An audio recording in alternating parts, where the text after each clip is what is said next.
क्या हो अगर रातों रात आपको ये खबर मिले कि जो आलू जिसे आप 20 से 25 रुपए किलो भाव से खरीदते हैं, वो 200 रुपए को पार कर जाए। सोचिए क्या होगा अगर जिस प्याज और लहसुन के बिना आपकी सब्जी टेस्टी नहीं बनती, उसके दाम भी यूं आसमान छूने लगे कि उसकी भाव भी 170 से 220 रुपए हो जाए। इतना ही नहीं बल्कि आपके प्लेट में परोसे जाने वाले राजमा चावल का भाव भी 500 से ज्यादा किलो में बिकने लगे, तो आप क्या करेंगे? पेट भरना तो जरूरी है, लेकिन जब पॉकेट में पैसे ही नहीं बचेंगे तो आदमी सड़कों पर ही आएगा। ठीक वही हाल हुआ है श्रीलंका का। लोग सड़कों पर आकर सरकार के खिलाफ विरोध प्रदर्शन कर रहे हैं, महंगाई को लेकर तोड़फोड़ कर रहे हैं, और क्योंकि उनके पॉकेट खाली हो चुके हैं और इसी का विरोध प्रदर्शन कर रहे हैं, जिसका नतीजा सिर्फ वहां का माहौल खराब हो रहा है। सब कुछ तितर-बितर हो चुका है। राष्ट्रपति देश छोड़कर भाग गए हैं। बाजारों में आग लगी है, और वो आग ऐसी जिसकी वजह से आम इंसान की पॉकेट जल रहे हैं और पेट भूखा रहने को अब मजबूर हो चुका है। बताते हैं आपको पूरी खबर, मगर उसके पहले नमस्कार, आप जनता जंक्शन देख रहे हैं और मैं आपके साथ वंदना। अपने सपनों की आशिया को दे एक नई पहचान माँ भवानी डेकोर प्राइवेट लिमिटेड के साथ, जो है ऑथराइज्ड डिस्ट्रीब्यूटर ऑफ कजारिया।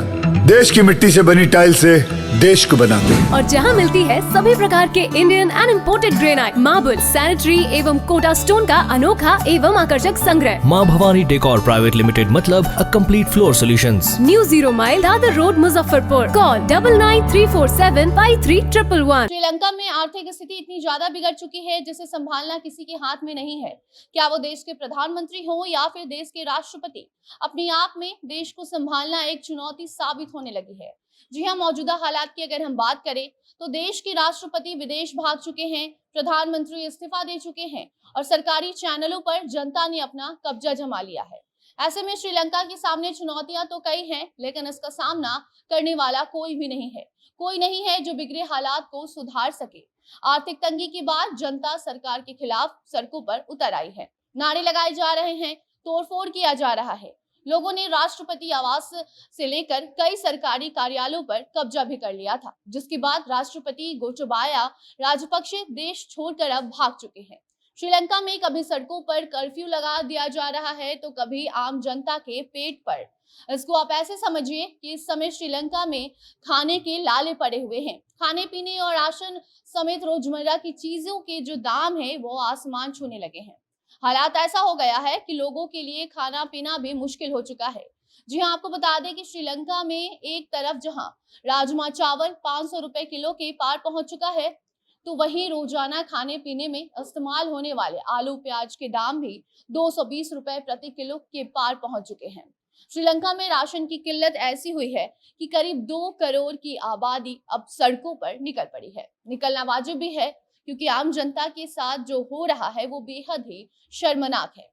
सरकार पर बहुत बड़ा सवाल खड़े कर रहा है और उसे संभालना बहुत मुश्किल हो चुका है, और यही वजह है कि उसे संभालने के बजाय सरकार अपना चेहरा छिपाकर वहां से भाग रही है।